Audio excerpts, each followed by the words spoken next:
Buenas tardes. Buenas tardes. Bueno. ¿Ya le bajan el volumen al micro? Ahí dice algo. No, nada. Ya te están oyendo. Maestro, 48, ¿no escucha? ¿Por qué no soy de arriba? Bueno. ¿Por qué no soy de arriba? ¿Sí sigue en fila? ¿Sí está prendido? ¿Sí? Bueno. No, hay que decirle a la biblioteca.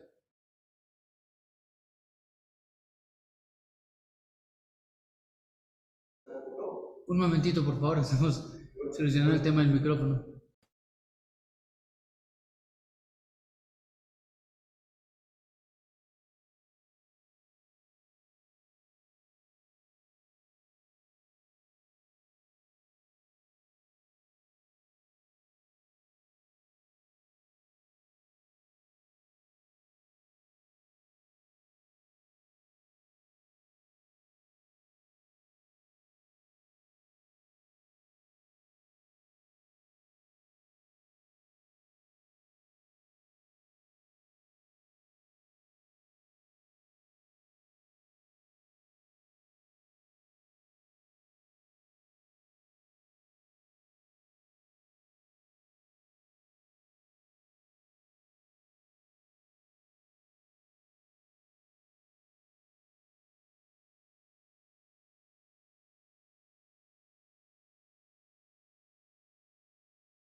Dígame, habla.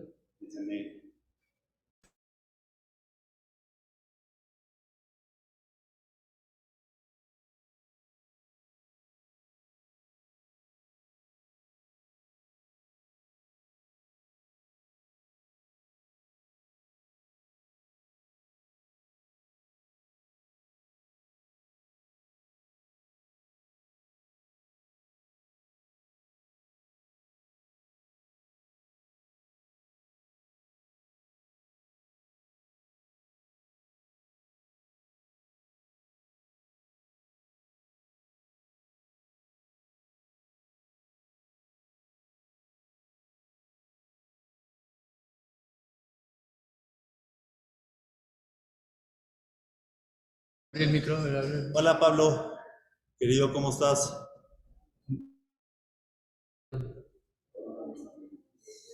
Ah, no, espera, ya sé por qué. Ya. Hola, ¿me escuchas? Querido Pablo. Ahora sí, estaba bloqueado mi audio. Ya Tenía te... que desbloquear. Sí, te escuchamos perfecto. Bien. Gracias, querido Pablo. No, por favor, un placer. ¿Tienes el tiempo, verdad? ¿Cómo? ¿Tienes tiempo corto?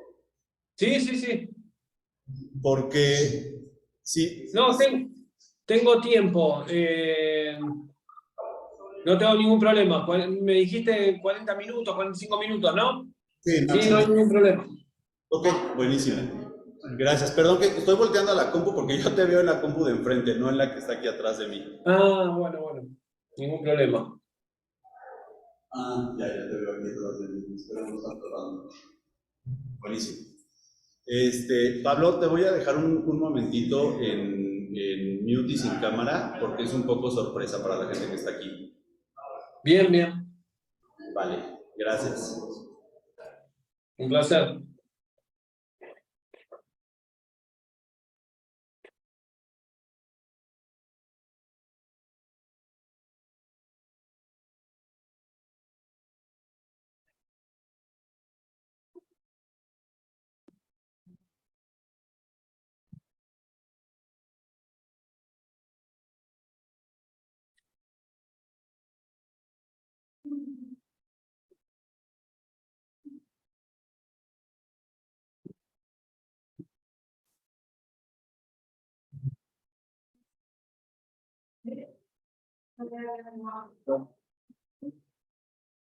¿Alguien? No,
Bueno, ahí Israel, ¿nos escuchas?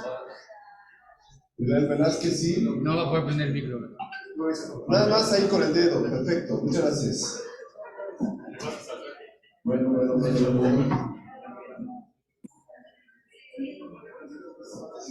Pasen, por favor, aquí hay lugares, ahí donde están las mesas.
Vamos a iniciar estos tipecitos.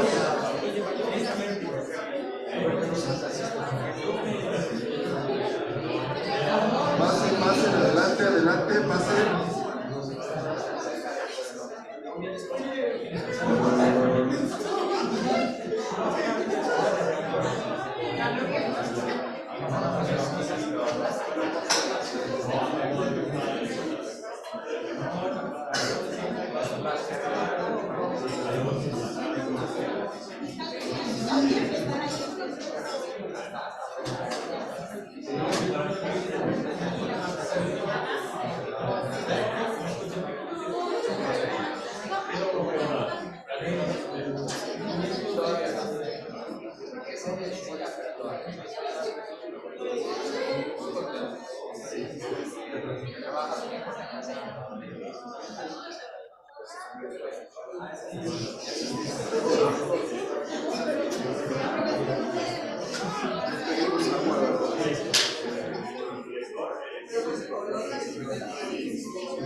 Por acá.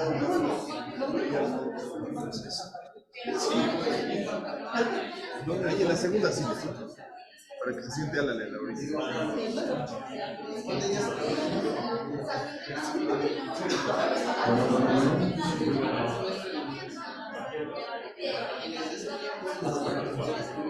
Listo. Alan Amper, Alan Amper. Alan Amper.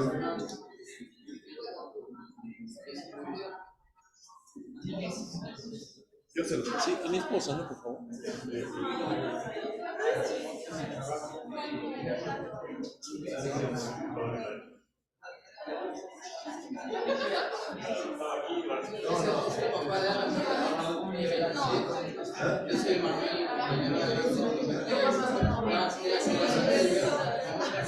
Bueno, 1, 2, 3, ahí me escuchan. 1, 2, 3, 1, 2, 3. Bueno, vamos a empezar. Buenas tardes a todos. Buenas tardes. Vamos a iniciar esta actividad académica. Bien, pues buenas tardes. Les queremos dar la bienvenida y saludarlos a nombre del Departamento de Comunicación de la Universidad Iberoamericana. A nombre del área académica de cartografías de la comunicación, les damos la bienvenida a todas las personas que nos acompañan el día de hoy a la presentación de este libro titulado Pasión Electrizante, Leyenda del Necaxa, escrito, investigado por Alan Amper Axel. Alan es egresado de la carrera de comunicación de Ibero. Ahorita nos va a platicar la historia de la realización de este libro. Bueno, hay personas que están conectadas, nos están ahí, tenemos en pantalla a Pablo Quattrocchi. Pablo Quattrocchi fue jugador de Necaxa. Nos acompañan por aquí también otros jugadores. Sí, por favor. Por supuesto, nos acompaña nuestro invitado de lujo, Carlos Albert. Y bueno, vamos a empezar. Primero que nada, presentando a Alan Amper. Alan Amper es periodista mexicano. Silencio, señoritas. Alan Amper es periodista mexicano. Estudió la licenciatura en comunicación aquí en la Universidad Iberoamericana. Realizó una maestría en Relaciones Internacionales en la Universidad de Aberdeen, en Escocia. Comenzó su carrera como escritor, locutor de historias deportivas en número 99. Trabajó como jefe de prensa en el Club Necaxa. Es guionista y productor del documental oficial del Club Necaxa 90 años de un histórico, y columnista desde hace más de 13 años en la web oficial del Club Necaxa. Alan es apasionado de la naturaleza y los animales, de eso hizo su tesis de maestría. Es un ferviente fanático de las bandas sonoras de filmes de corte épico y un enamorado declarado de la comida. Alan es un viajero impenitente, es un cocinero autodidacta y toca la gaita escocesa. Es cuentista, entrevistador, cronista y fotógrafo.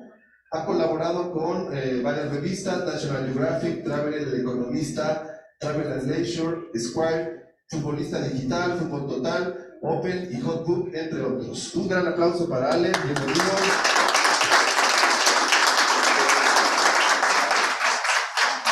Presenta. Muchas gracias, Samuel, y muchas gracias a la Universidad Iberoamericana por tenernos aquí y permitirnos presentar el libro histórico oficial del Club Necaxa. ¿No se escucha un poquito fuerte? Un poquito abajo también. A ver. Muy poquito. A ver ahí. Hola, hola. Ahí está. Perfecto. Gracias. Bueno, antes de hacer la presentación oficial y hablar de algunos temas importantes del libro. Me gustaría obviamente presentar a don Carlos Albert, exfutbolista, experiodista, exfutbolista de Necaxa, experiodista, y es un hombre que marcó el fútbol mexicano para bien, justo fuera de la cancha, y creo que vale la pena escucharlo. Muchas gracias, Carlos, por acompañarnos.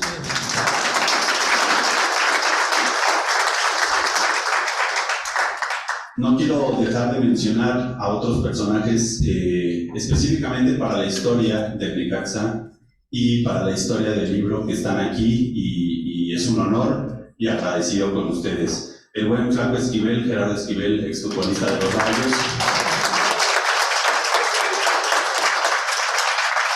Gracias. El buen Monstruo Álvarez, exportero de los Rayos.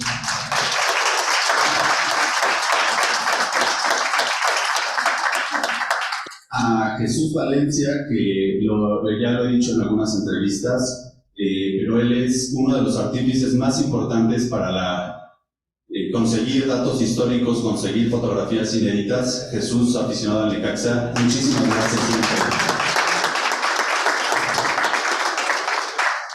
Por supuesto que aquí también está Samuel Martínez, mi profesor de investigación documental en la licenciatura de comunicación, con quien empecé a desarrollar este proyecto en el primer semestre de la carrera, y también pido un aplauso para él, por favor.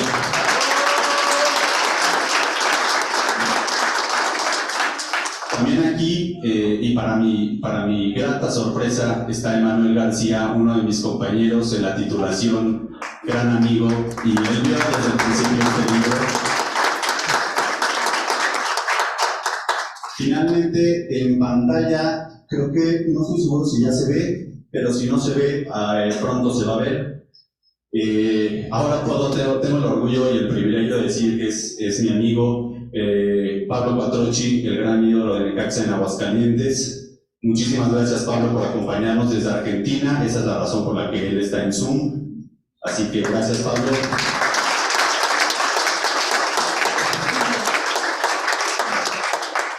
Y bueno, finalmente aquí vamos a presentar un video de otro exfutbolista de los Rayos del Necaxa, pero antes hablar un poco del libro.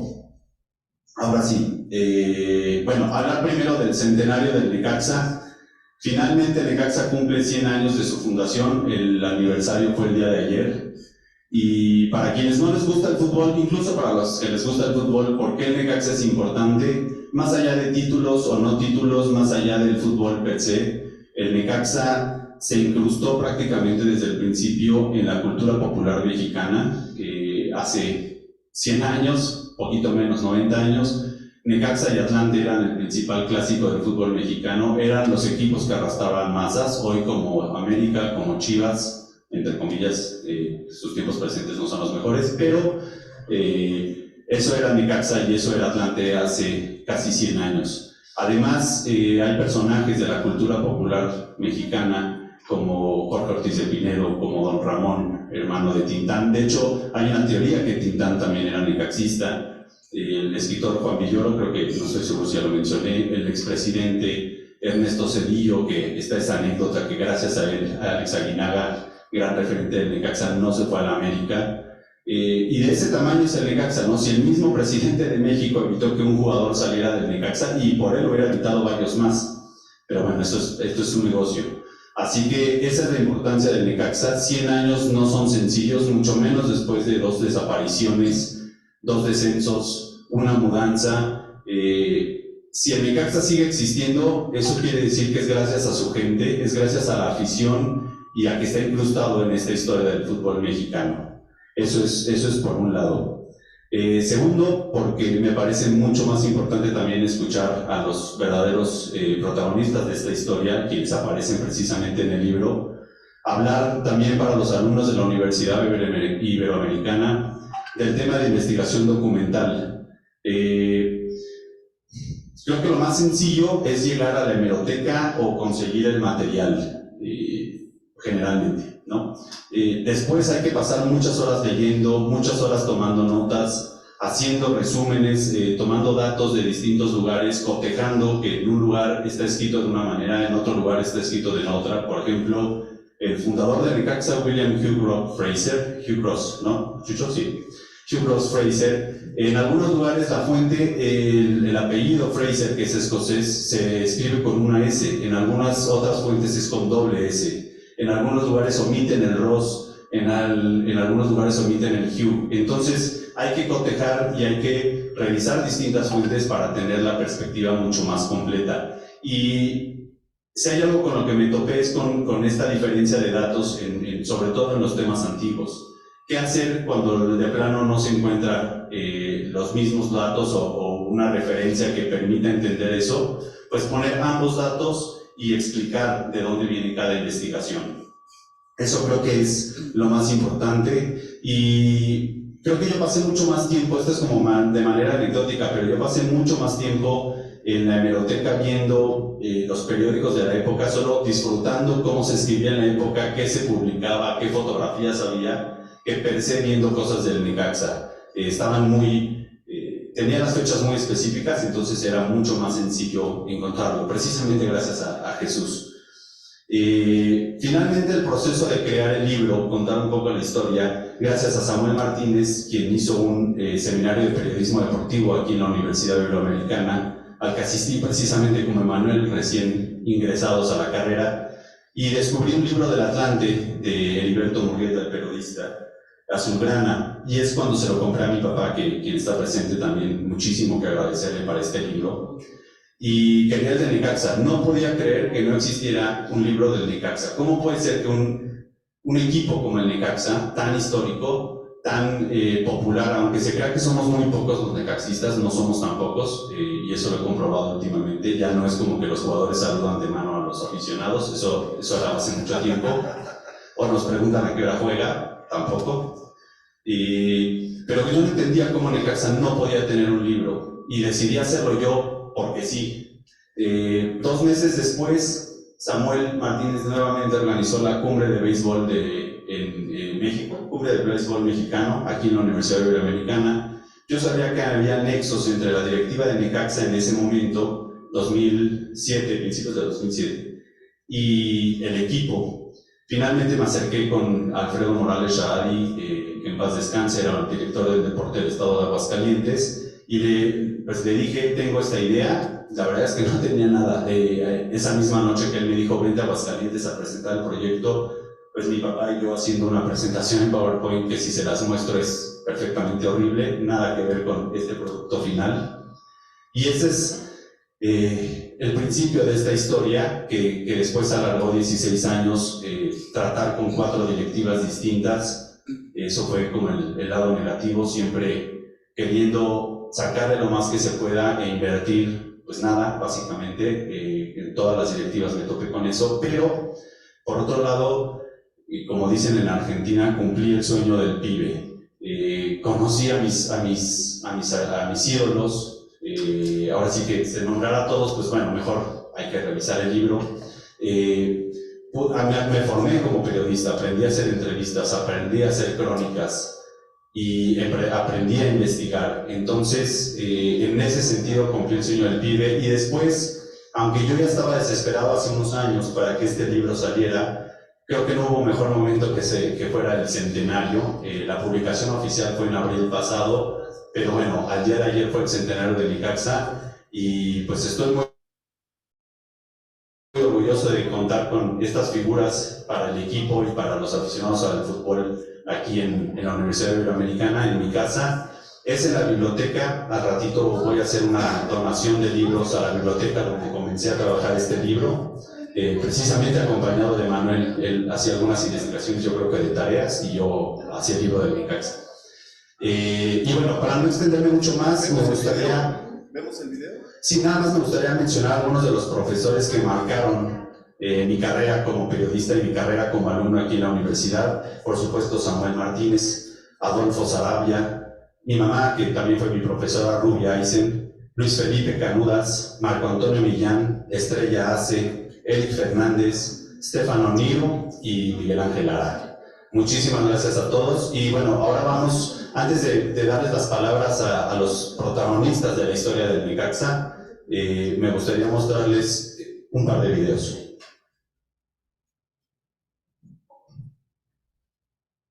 ¿Me quito? ¿Sí ven o me quito? No, sí, yo creo que sí. Mejor nos quitamos. No, está bien esto, don Carlos, se alcanza bien ahí. Sí. Sí, nada más algo. 100 años de pasión electrizante.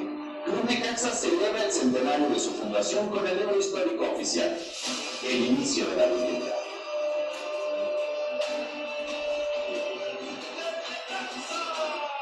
No se trata de vivir del pasado, sino de recordarlo y forjar un futuro electrizante.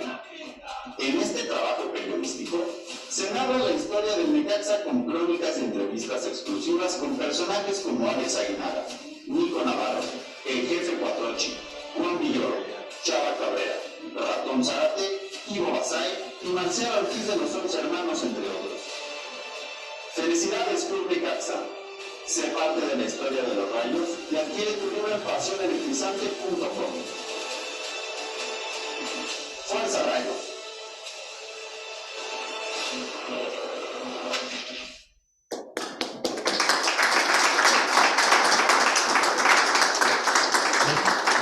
Y antes de comenzar con las palabras, para no interrumpir a quienes están presentes, me gustaría presentar un video, más bien a Pablo Cuatrochi, quien está en Argentina. Tampoco quiero demorarlo mucho más tiempo, y ahora sí pasamos con el excelentísimo Carlos Albert. Escuchamos a Pablo, ¿no? Escuchamos a Pablo.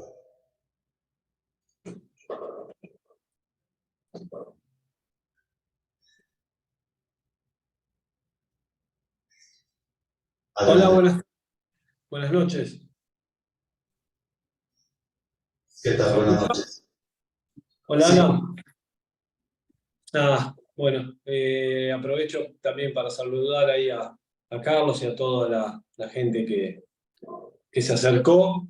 Ahí te escuchaba decir y hablar sobre los protagonistas de los cuales vos escribiste este libro, y creo que hoy el gran protagonista sos vos, Alan. Sos vos, porque soy testigo de todo el sacrificio, el tiempo y la energía que le invertiste a este proyecto. Soy testigo de largas charlas que tuvimos cuando quizás te chocabas contra una pared, ante una negativa, ante frustraciones, y seguiste insistiendo, seguiste escribiendo, te seguiste capacitando, y hoy es esta realidad, es el libro, es la historia de Necaxa y saliendo en su centenario. La verdad es que me hubiese gustado y hubiese sido un placer y un privilegio para mí poderte acompañar en este tiempo, pero como sabrás, por temas laborales, se me hizo imposible poder llegar a México, pero a la distancia me gustaría darte un fuerte abrazo. Te considero mi amigo, y vuelvo a felicitarte, más allá de todas las charlas que tuvimos, por todo el empeño, porque creo que sos un ejemplo de la perseverancia, de los valores. Y nada más. Felicitarte por todo este trabajo, y bueno, y hoy tiene sus frutos y lo podemos estar disfrutando todos. Muchísimas gracias, Pablo. Qué honor tenerte por aquí. Y que bueno, vamos a pasar con Carlos Albert. Muchísimas gracias, Pablo. Espero que podamos estar pronto juntos.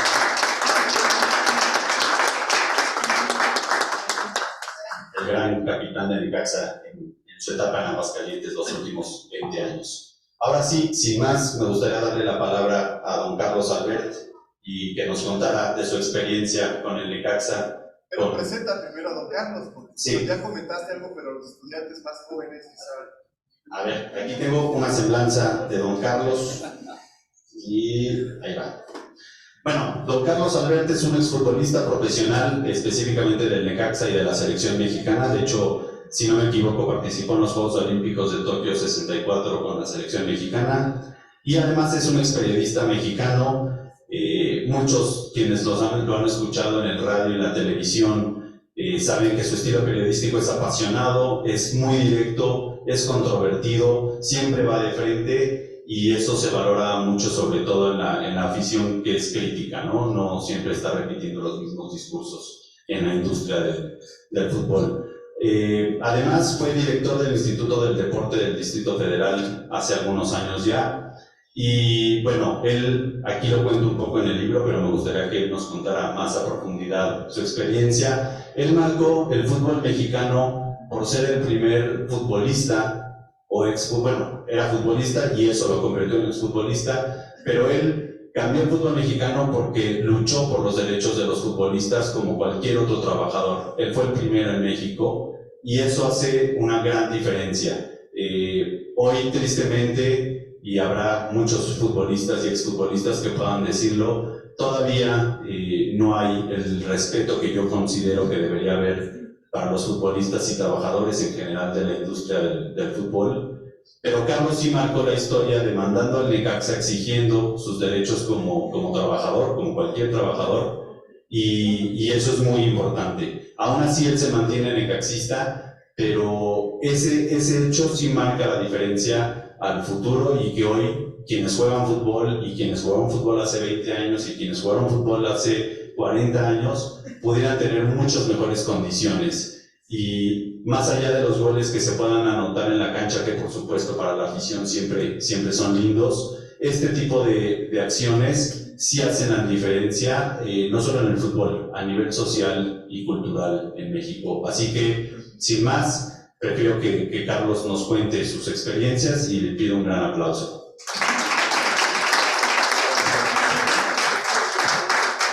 Buenas noches. Muchas gracias, no solamente por la invitación a esta plática, que para mí es muy importante, sino también por todo el empeño y el cariño que le pusiste a la publicación de un libro que, sin lugar a dudas, para los necaxistas pues puede llegar a significar, como se dice por ahí, la Biblia. Felicidades. Gracias por tanto empeño y por tanto cariño para un equipo que, como para mí fue mi único equipo como profesional. Jugué con el Necaxa 10 temporadas.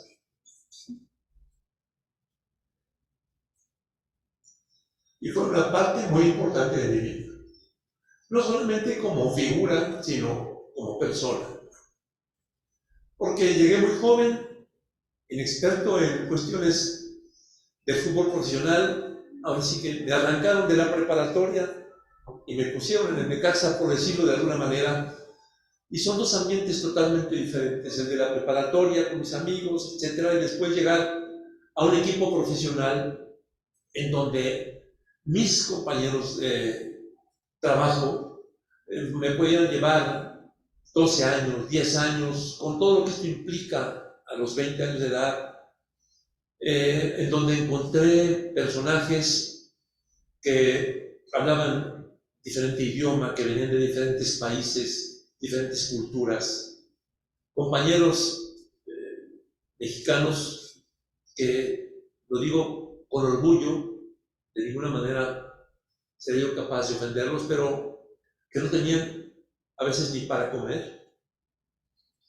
En ese entonces el fútbol profesional mexicano lo era porque así se nombraba, pero había tantos defectos, tantas carencias en el fútbol profesional. Para que ustedes me entiendan, cuando yo llegué a jugar a Necaxa no teníamos un campo de entrenamiento propio.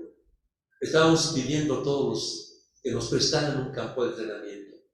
La mayor parte de las veces en el Deportivo Israelita, pero lo mismo si ellos tenían ocupada la cancha, no entrábamos. Y entonces nos hablaban en la mañana y nos decían, hoy vamos a entrenar, o nosotros teníamos que hablar, ¿a dónde vamos a entrenar hoy? Y estoy hablando de un equipo profesional en 1960, en Necaxa, con la tradición que tenía, no teníamos dónde entrenar, no sabíamos al despertar dónde íbamos a entrenar. Claro, a la gente no le importaba eso, la gente exigía que nosotros en el terreno de juego viéramos todo, como normalmente lo hacíamos, y cumpliéramos. Y ahí fue cuando yo empecé a sentir la necesidad de que en el fútbol mexicano hubiese otro tipo de circunstancias. Y con el tiempo, platicando con los extranjeros, sobre todo, que ellos en Argentina y en Uruguay, etc., ya tienen en Brasil ya tienen sus sindicatos, sus asociaciones, que de alguna u otra manera servían para ayudarlos, para darles antigüedad, para darles servicios médicos a su familia, etc. Entonces, bueno, yo me dediqué un buen tiempo de mi vida y dejé mi carrera profesional. Me corrieron precisamente por haber elaborado, haber conseguido darle vida al Sindicato Mexicano de Futbolistas Profesionales, porque yo veía, insisto, cómo llegaban jugadores al equipo, ya mis compañeros de trabajo, una torta, y no tenían otra cosa, y venían en camiones, y estaban, de repente, tenía uno que auxiliarlos para hacer tipo de cosas elementales, porque ellos no sabían todavía. Por ejemplo, cuando en más de una ocasión algún compañero me dijo, por favor, Carlos, ¿me puedes acompañar?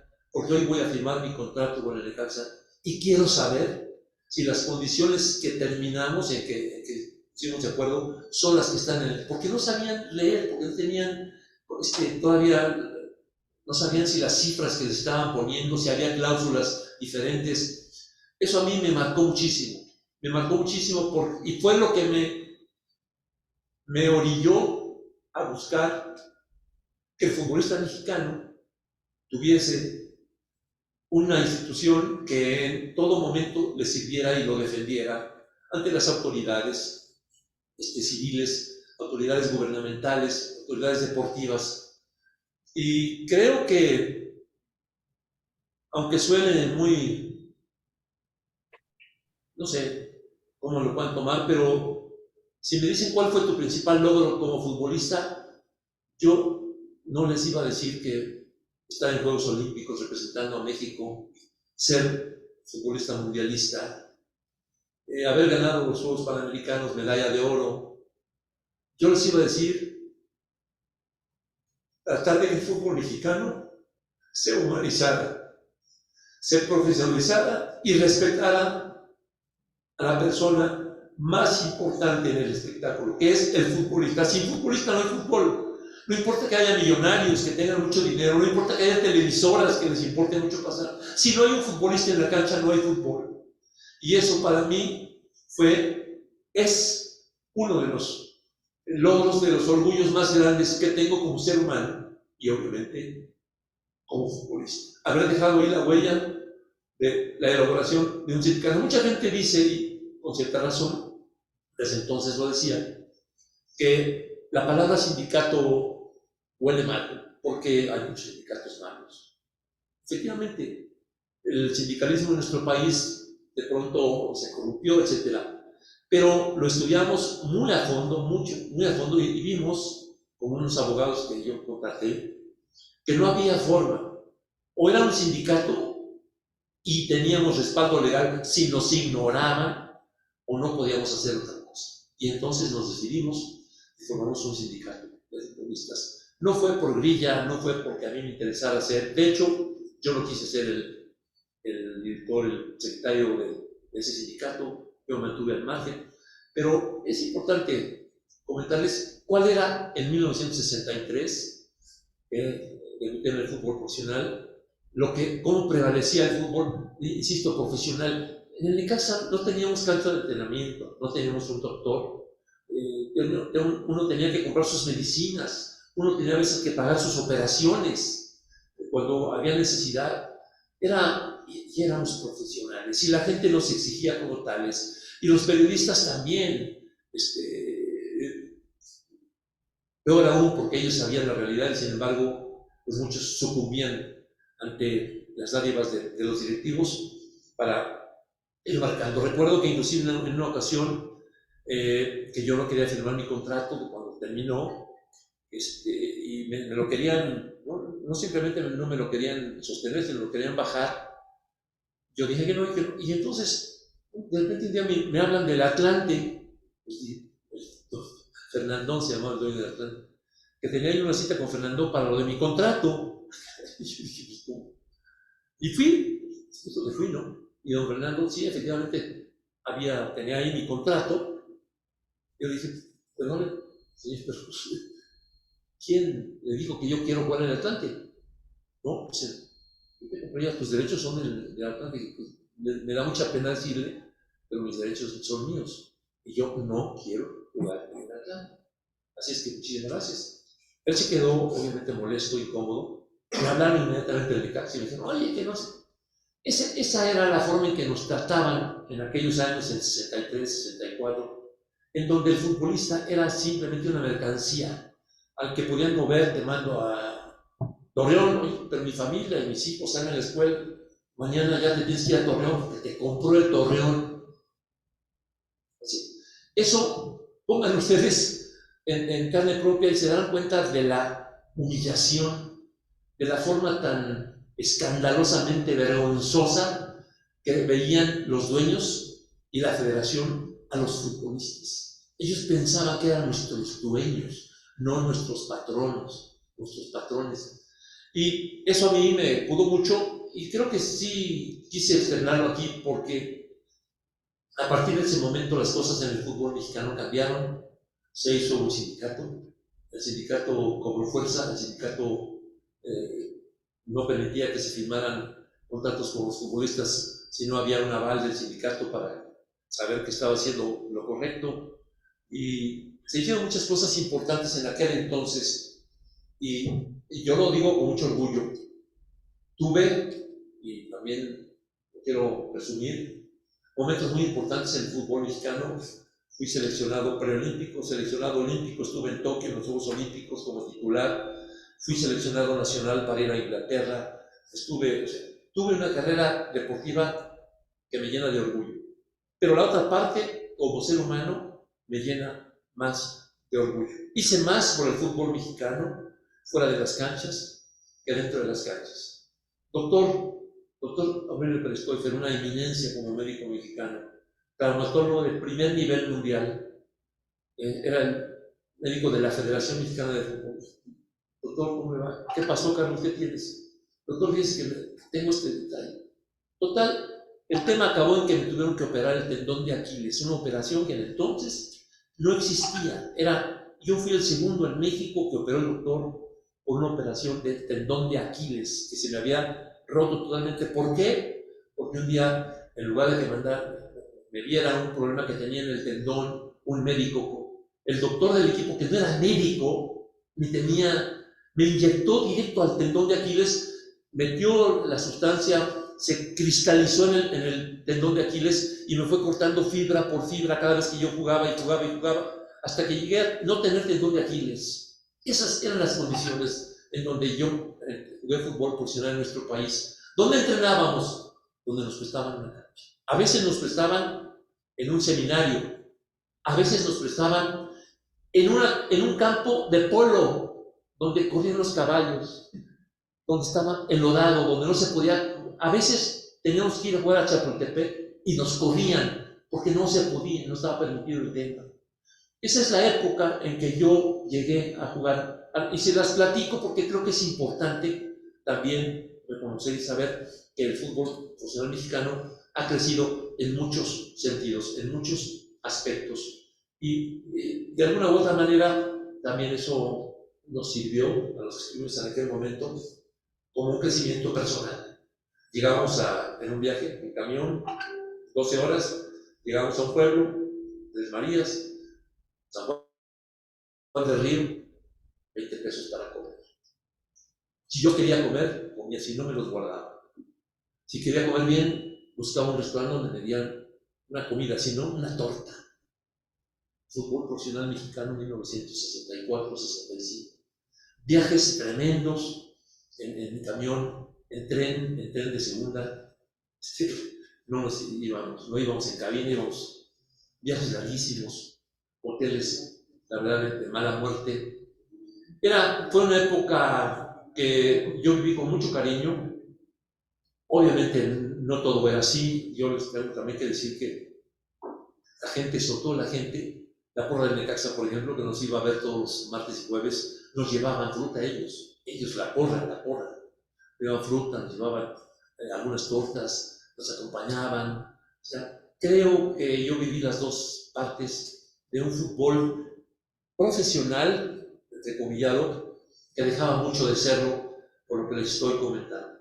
El doctor don Gilberto González de Necaxa, que vivía en base a nuestras médicas. Si no tenía nuestras médicas, no teníamos nosotros medicinas para curarnos.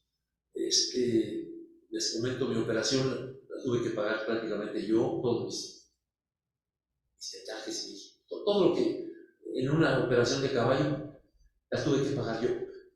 Quiero empezar así mi plática con ustedes porque mucha gente no sabe y le exige al futbolista mexicano, nos exigía y ahora también, otro tipo de rendimiento, y a veces, obvio, vienen las comparaciones, porque ya vemos en la televisión el fútbol de Inglaterra, de Italia, de España, ya estamos viendo hasta de Turquía, y la comparación es brutal, pero es que también es brutal la forma en que se maneja el fútbol administrativamente hablando en esos países, en donde se respeta. Yo hablaba mucho con los argentinos y los uruguayos, y ellos me dieron todos los fundamentos de sus sindicatos en Argentina, en Uruguay, y pedimos más datos, y sabemos cómo funcionaban en España y en Inglaterra. Los futbolistas tenían apoyos, tenían defensas, eran profesionales, y en esa época, en los 63, 68, 63, el fútbol mexicano era realmente, todavía estaba en pañales. Yo de Necaxa no tengo más que cariño, afecto, amor, grandes recuerdos. Fue mi único equipo. Creo que también eso a mí me da una gran satisfacción. Tuve muchas oportunidades de cambiar, pero siempre me quise quedar con el equipo Necaxa, y aprendí a quererlo. Me gustaba mucho el Necaxa, su historia, su gente, y no me arrepiento de haberme quedado en un solo equipo. Quizá hubiera podido haber hecho, como dicen por ahí, mi chonchito, ¿no?, de dinero, pero porque cada cambio de equipo pues le deja al jugador un muy buen dinero. Yo me quise quedar con el Necaxa, y por eso me da mucho gusto ver que gente todavía trae su chamarra con el Necaxa, que todavía vive mi Necaxa. Les agradezco mucho que estén aquí. Estoy sobre si quieren preguntar algo, mucho gusto.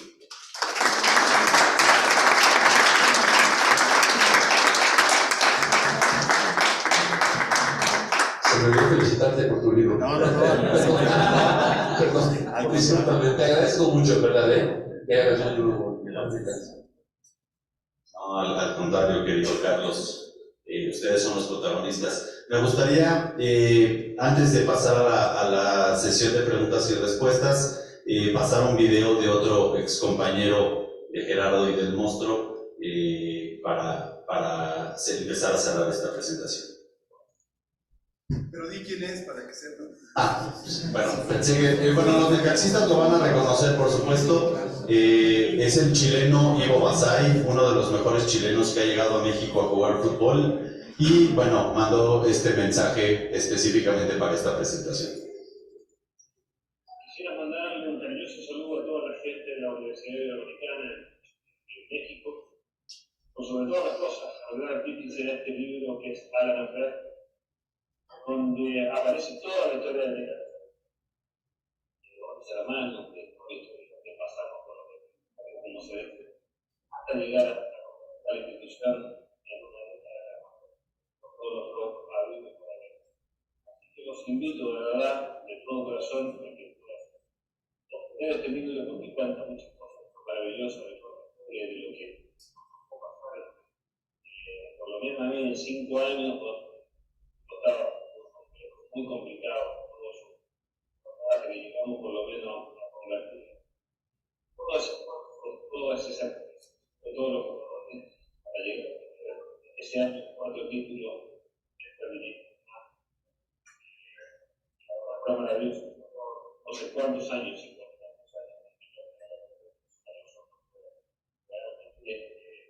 maravilloso. De hecho, volviendo a casa, 5 años para poder logro, y en un año se pudo ir a Copa,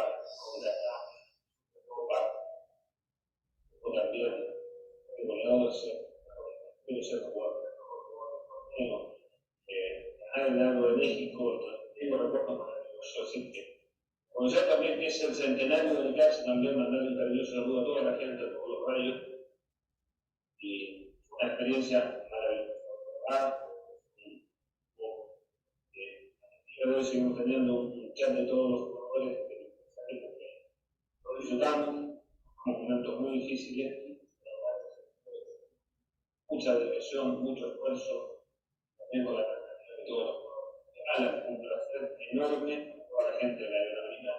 Bien, mi saludo para todos y dedicarme también unas palabras al país de México que me siguen tratando de maravilla. Así, un abrazo gigante. David, por favor, lean el libro que es maravilloso. Un abrazo gigante de Buenos Aires, de acá de Copiapó.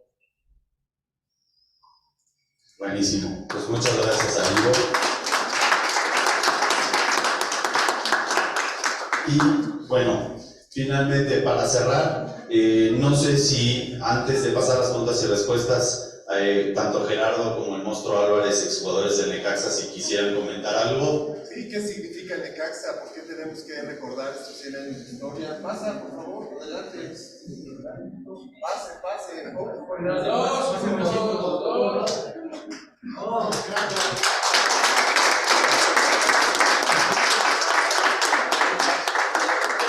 Permiso, señor.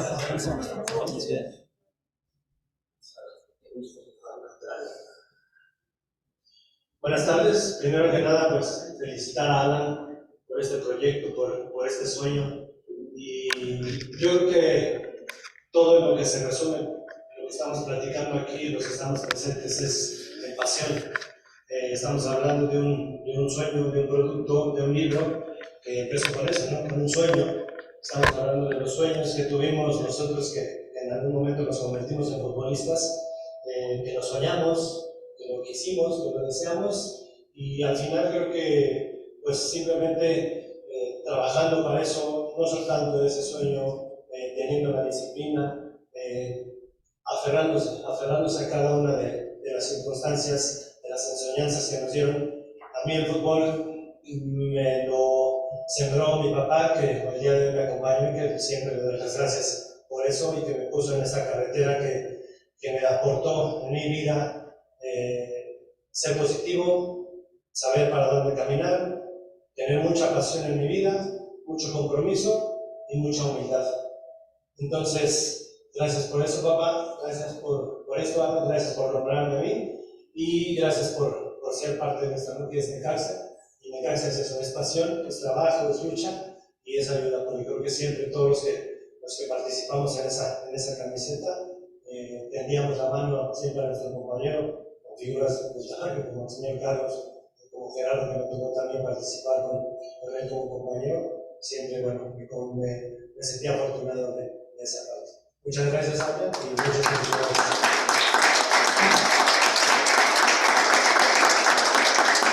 Buenas tardes. Muchas gracias por la invitación. Pues yo, como vean, pues soy un poco más sencillo, menos hablo tanto, porque no me sé expresar, que es realmente una escuela en México. Y dijo algo muy bonito. Ahorita dejo la foto de cuando chilean, ¿vieron cuántas camisetas tienen? Pues la verdad no me haría envidia, nada más hacía una que con 14 años. Y ese es el orgullo más bonito que yo tengo. Me fui un año a Puebla porque me corrieron, pero me tuve que ir a otro país. Pero es una de las cosas más bonitas. Entonces, Necaxa es uno de los equipos que me dio y que me formó como persona, como profesional, como padre de familia. Entonces, estoy muy agradecido. Y estar en un libro, imagínense, se inmortaliza uno. Muchísimas gracias. Conocer al señor Carlos Alberto, pues para muchos, tal vez no tiene mucha trascendencia, para mí sí, porque pues ahora conocemos un poquito más de esos pilares de los que sembró este equipo de la historia. Así es que, muchas gracias, Ana. No, muchas gracias.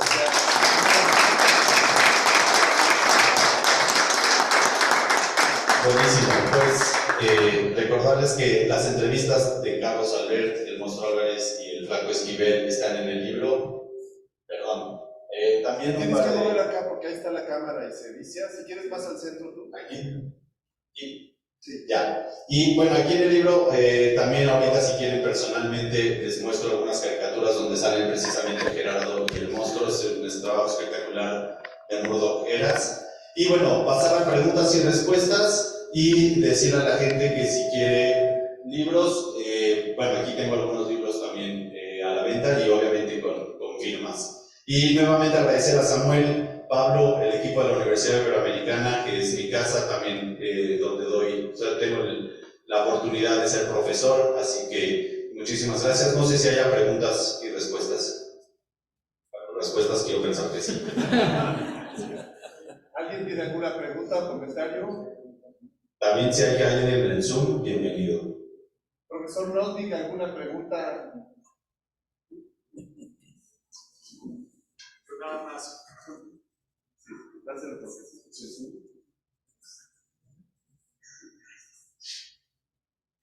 En mi casa creíamos en los 10 mandamientos y más uno. El 11º mandamiento era te vas al Necaxa.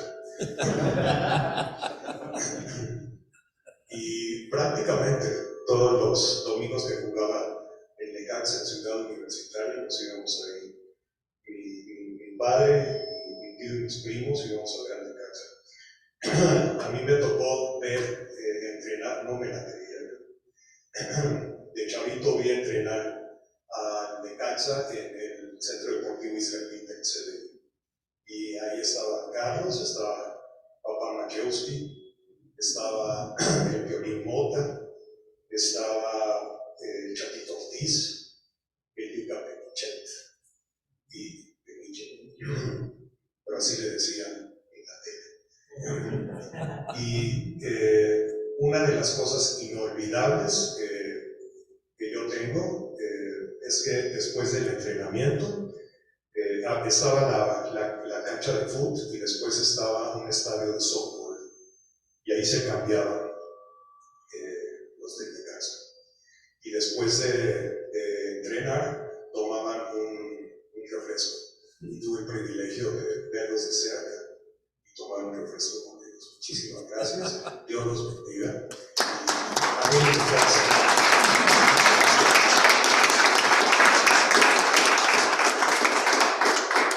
Muy bien, muchas gracias, doctor Nosnik. ¿Alguien más tiene alguna pregunta? Sí. No, rapidísimo. Para los que tenemos la oportunidad de traer el libro, ¿habrá la posibilidad de que nos lo fotografíen? Sí, por supuesto. Sí, ok, perfecto, gracias. De que le dieron el micrófono aquí a mi mujer. Sobre el himno del Necaxa, la verdad que le agradezco a ella, traigo el libro y traigo la del centenario por ella. Que no he podido leerlo, no tengo oportunidad, pero sobre el himno, ¿qué nos pudiera comentar? El himno del Necaxa tiene alrededor de 30 años, si no me equivoco. Lo escribió Javier Plasencia, si no me equivoco con el nombre. Plasencia sí es el apellido. Era el hijo, ya falleció el señor, era el hijo de esta actriz de Televisa, Carmen Salinas. De Carmen Salinas, era el hijo de Carmen Salinas. Y él hizo el himno del Necaxa cuando lo toma Televisa. Yo creo que debe haber sido alrededor del 88-89. No hay mucha información.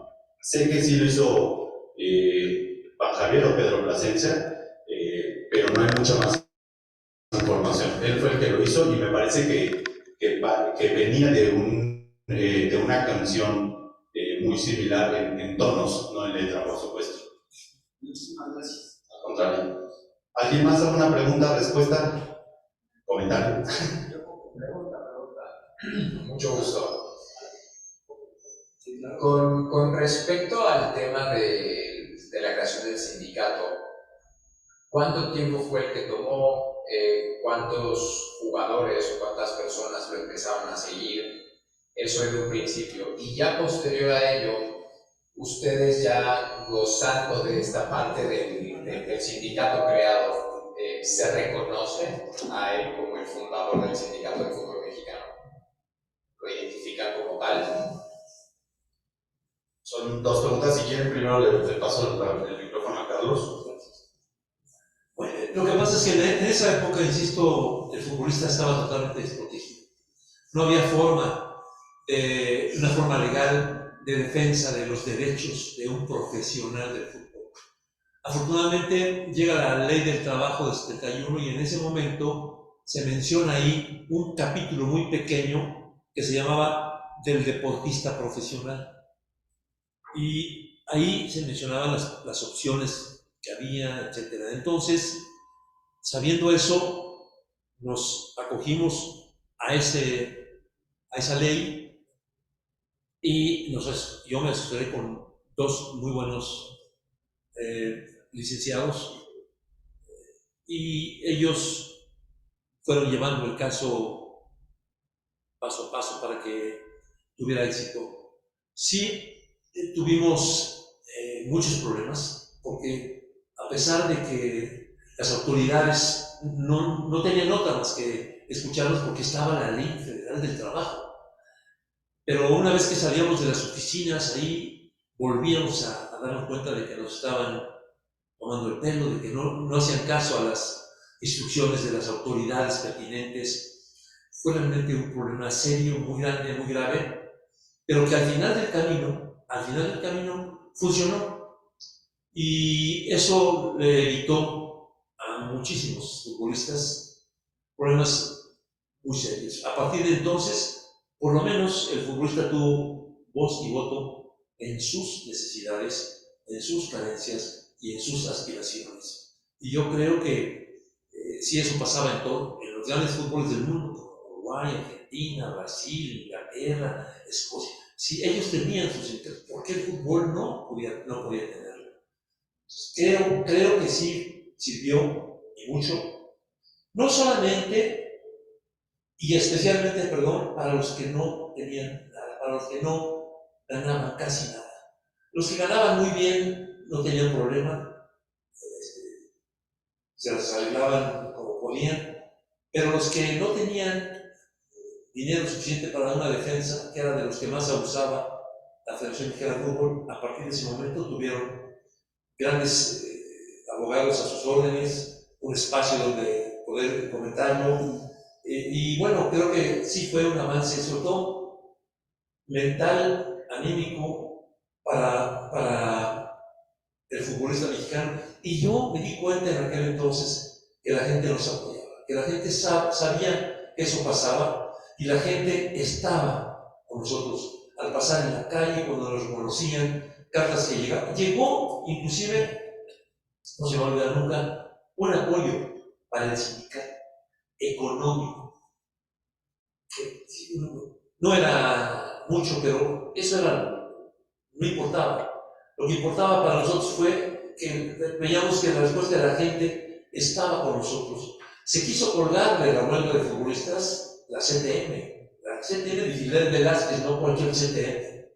Se quisieron colgar varios sindicatos importantes por lo que esto implicaba.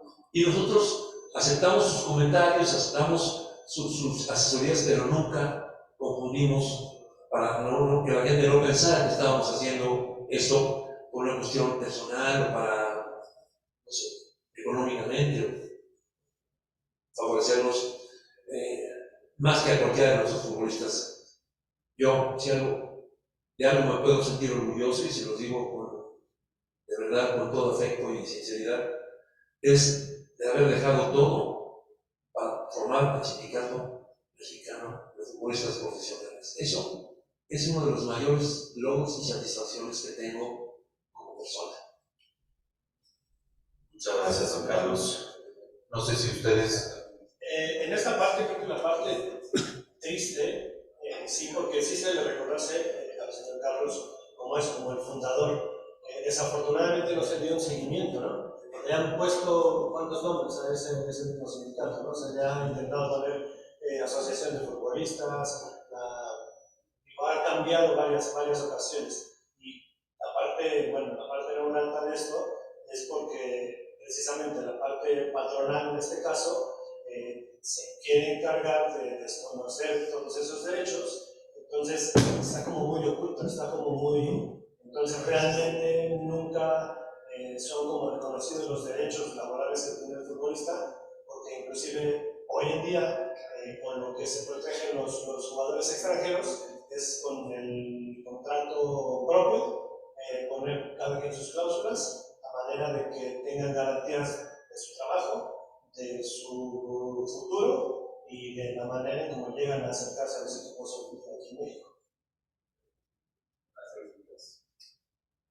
Gracias. Ok, pues con esto se puede una más, ¿no? Es de casa. Perdón. Te iba a obligar, Alan, si no. Primero preséntate, por favor.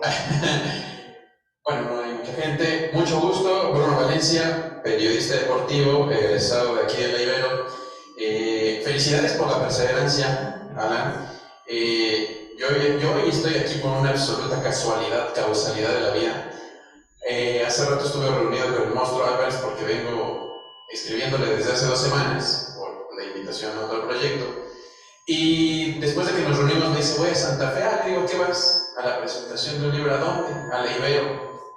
Y ya que me muestra que eras tú y que el coordinador es aquel señor, pues imagínate cómo me siento de la absoluta causalidad de que está aquí. Porque también estuve en aquel seminario de periodismo deportivo del 2006.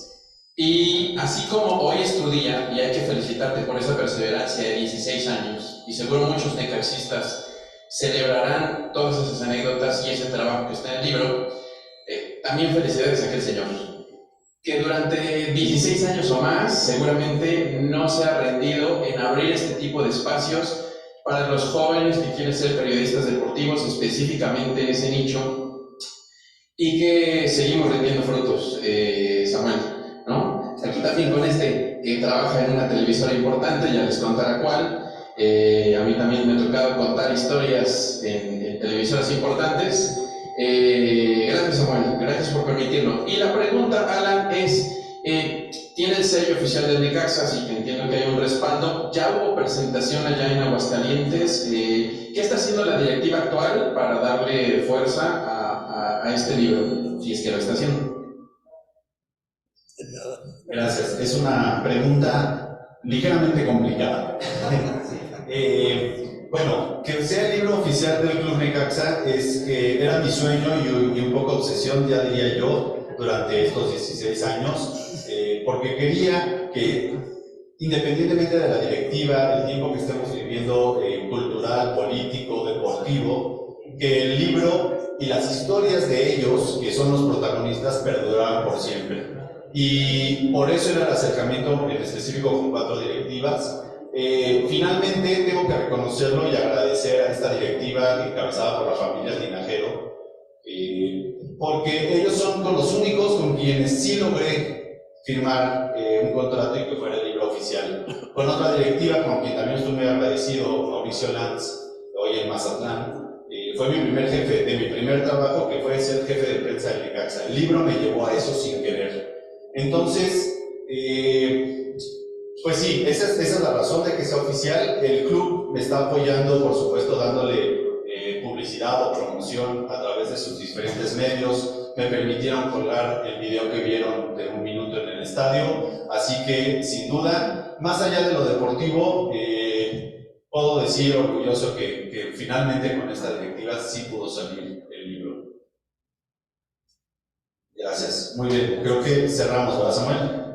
Así es, muchas gracias. Buenísimo, gracias. Y bueno, ahorita haremos firma para quienes gusten, venta para quienes gusten, y si no, pues solo charlar. Agradecer nuevamente a Carlos, Gerardo, el monstruo, que nos acompañaron, también a ustedes. Un placer que estuvieran aquí en la Universidad Iberoamericana. Muchas gracias, Samuel y Pablo. Gracias.